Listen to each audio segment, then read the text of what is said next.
Yo, wes. Assalamualaikum warahmatullahi wabarakatuh. Di sini Waalaikumsalam kami dari kelas warahmatullahi TEE ingin mempresentasikan hasil kami untuk membuat mesin kasir sederhana untuk menarget mahasiswa. Sebelumnya, perkenalkan nama saya Petra Septa Emanuel. Saya Bilar Munus Ganesha Pamungkas Jayadi. Dan saya Muhammad Ari Sulaiman Muhyiddin dari kelas TE. Dan saya Zagiananda Tegar Saputra dari TEE. Dan di sini sudah terlihat untuk pemrograman mesin kasir. Mungkin bisa dijelaskan oleh teman saya. Oke, baik. Terima kasih waktunya. Di sini saya akan menjelaskan tentang program ini. Saya bikin dengan Python, khususnya dengan modul Tinker biar bisa punya tampilan GUI.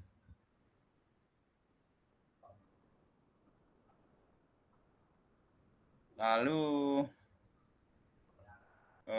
program ini dirancang untuk mensimulasikan sistem kasir sederhana dengan fitur diskon, bundle, dan pencatatan transaksi.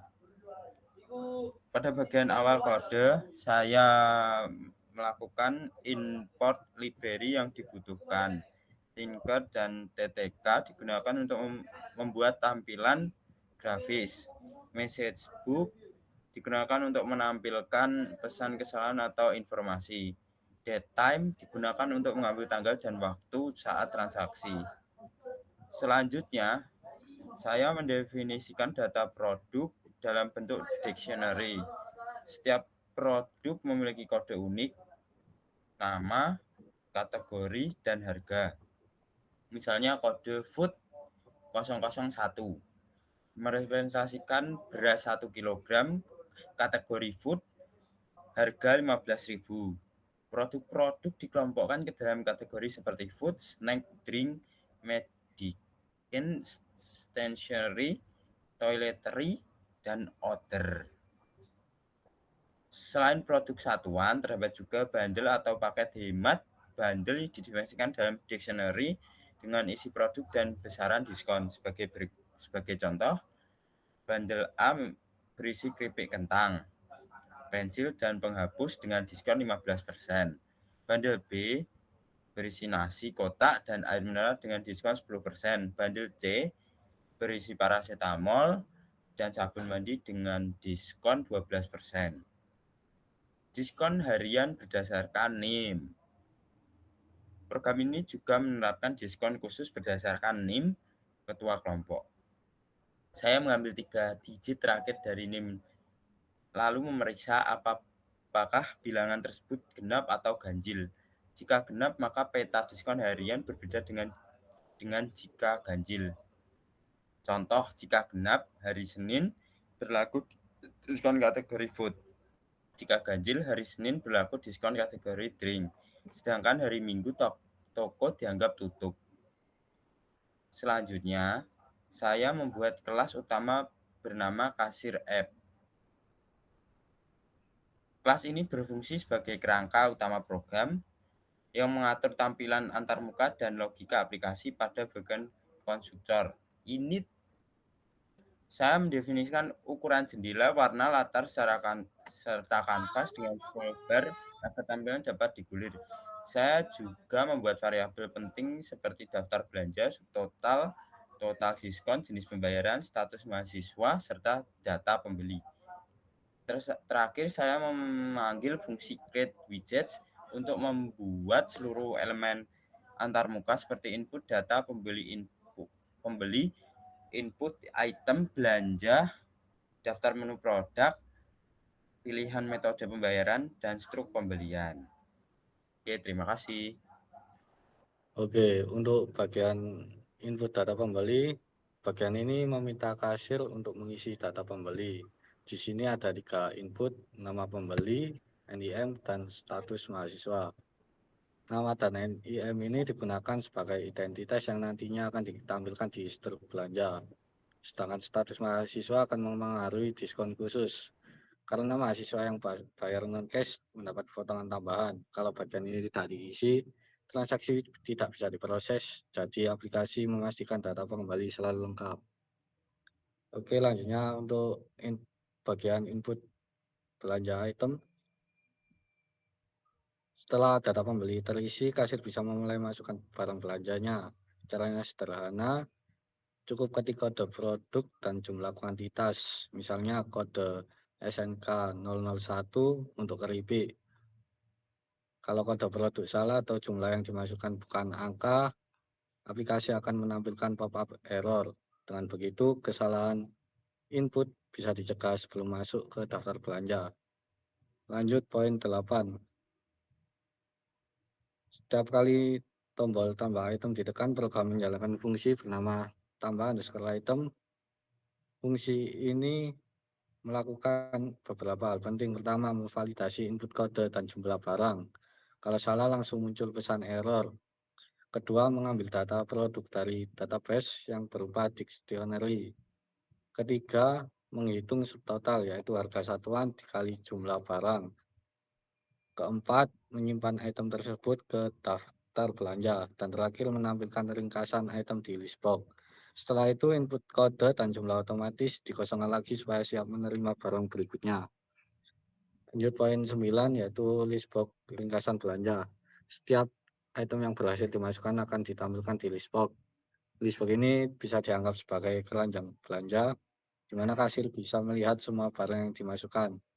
Misalnya kalau pembeli membeli beras, maka akan muncul di list box dengan subtotal masing-masing. Dengan adanya list box ini, kasir bisa memeriksa lagi apakah semua barang sudah benar sebelum lanjut ke tahap perhitungan diskon dan pencetakan seterusnya.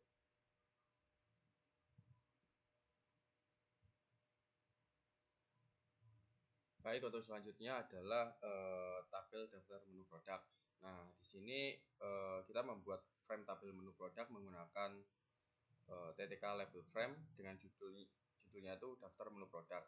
Di dalamnya saya menambahkan widget preview yang berfungsi seperti tabel. Tabel ini saya buat dengan 4 kolom, yaitu kode untuk menyimpan kode produk unik, nama produk menampilkan nama barang, kategori untuk jenis produk misalnya makanan, minuman, atau kebutuhan sehari-hari, harga untuk harga produk dalam rupiah. Dan supaya tabel ini lebih enak digunakan, saya juga menambahkan scroll bar vertikal di sisi kanan agar penggunaan bisa menggilir tabel ketika jumlah produk sangat banyak. Dan untuk pengaturan lebar kolom kode sempit dan di center. Nama produk lebih lebar dan rata kiri, kategori sedang dan rata tengah, harga rata kanan agar nominal terlihat rapi. Terakhir, label tabel diisi otomatis dengan data dari dictionary produk. Jadi setiap produk langsung muncul saat aplikasi dijalankan. Dan untuk selanjutnya adalah untuk metode pembayaran. Untuk metode pembayaran ini kita ada dua pilihan, yaitu ada QRIS atau transfer bank, ataupun juga uang cash. Nah, kedua pilihan ini dibuat dengan menggunakan radio button dan hasil pilihannya disimpan di variabel self.jenis_bayar. Artinya aplikasi tahu metode mana yang dipilih pembeli dan nanti akan dimunculkan di struk pembelian. Dan selanjutnya adalah tombol proses transaksi. Tombol ini adalah pemicu utama aplikasi. Begitu ditekan, aplikasi akan menjalankan fungsi proses underscore transaksi. Fungsi ini bertugas untuk menghitung subtotal dari barang-barang yang dipilih, mengecek apakah ada diskon harian, diskon bundle, ataupun diskon khusus mahasiswa, menentukan total akhir yang harus dibayar, menampilkan hasil transaksi dalam bentuk struk digital. Nah, dan yang terakhir adalah struk pembelian. Saya membuat menggunakan tk.text, yaitu area teks yang bisa menampilkan banyak baris tulisan. Struk ini berfungsi seperti bukti transaksi kasir. Isi struk biasanya meliputi identitas pembeli, daftar produk yang dibeli beserta harganya, total belanjaan sebelum diskon, potongan harga dari diskon yang berlaku, total akhir yang harus dibayar, dan yang terakhir metode pembayaran yang dipilih. Untuk memudahkan pengguna membaca stroke yang panjang, saya juga menambahkan scroll bar vertikal. Jadi walaupun transaksi banyak, stroke tetap bisa dibaca dengan mudah. Terima kasih.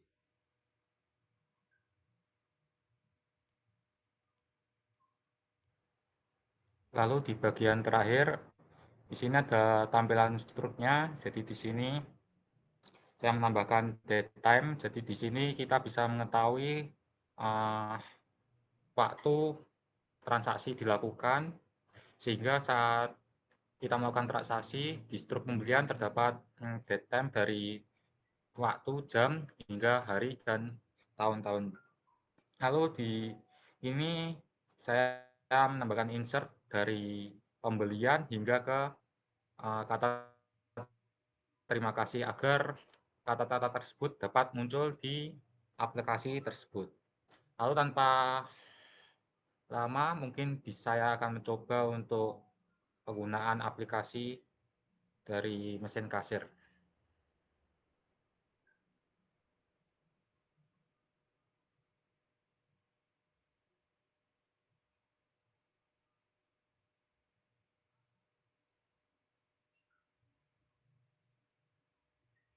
Baik, di sini sudah terlihat aplikasi mesin kasir yang telah dibuat dari pemrograman bahasa Python. Di sini sudah terlihat dari data pembeli, ada nama pembeli, NIM ketua, juga mahasiswa teknik elektro. Lalu selanjutnya ada input item belanja. Di sini kita bisa memasukkan kode produk. Misalnya ada di sini daftar menu produknya. Kita tinggal memilih.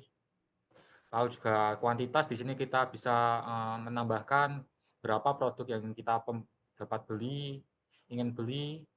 Di sini ada list produk yang akan kita beli. Lalu di sini ada metode pembayaran. Kita dapat memilih antara QRIS dan uang cash. Setelah memilih metode pembayaran, kita tinggal memencet proses transaksi.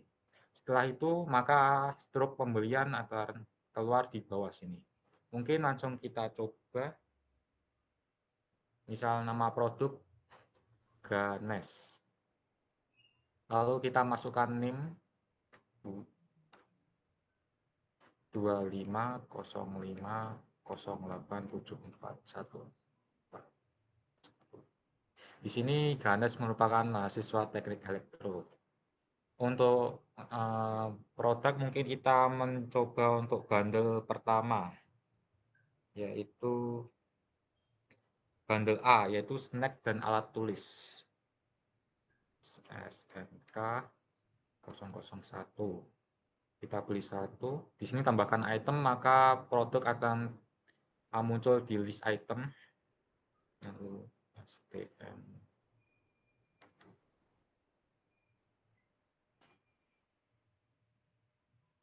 Lalu kalau kita misalnya salah menulis kode produk, maka yang terjadi akan error seperti ini. Jadi kalau kita salah menulis kode produk, produk tersebut tidak akan muncul di list produk yang telah disediakan. Di sini salah karena nolnya kurang 1.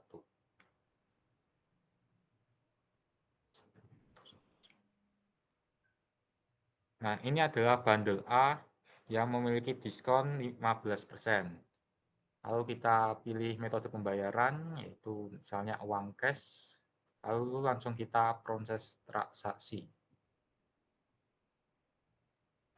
Maka struk pembelian telah muncul. Di sini terdapat nama pembeli, tanggal dan waktu, yaitu hari ini dan waktu sekarang ini.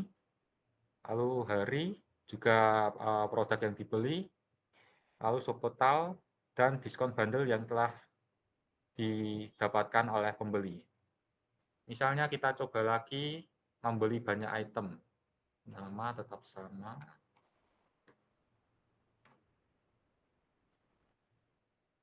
Kita masukkan NIM.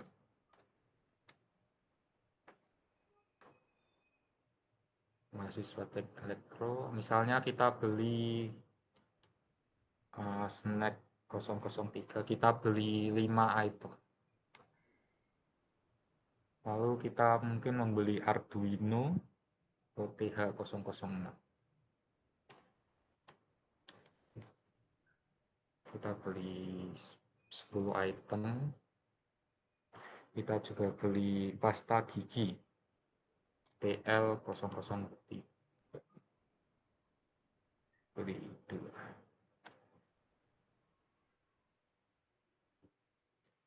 Salah PLT, berarti ada kesalahan dalam penulisan.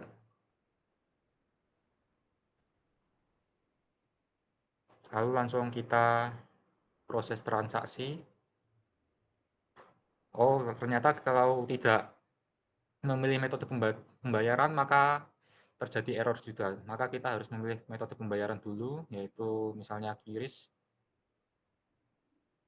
Lalu struk pembayaran pun, pembelian pun muncul. Ya ini kita membeli wafer 5, Arduino 10, dan lain-lain. Kita mendapatkan diskon khusus, yaitu 27.000. Nah, mungkin sekian presentasi mengenai mesin kasir sederhana untuk minimarket mahasiswa. Mungkin bila ada salah kata atau kekurangan, mohon dimaklumi. Sekian presentasi dari kami. Wassalamualaikum warahmatullahi wabarakatuh. Waalaikumsalam warahmatullahi wabarakatuh. Sampai ya? Sampai.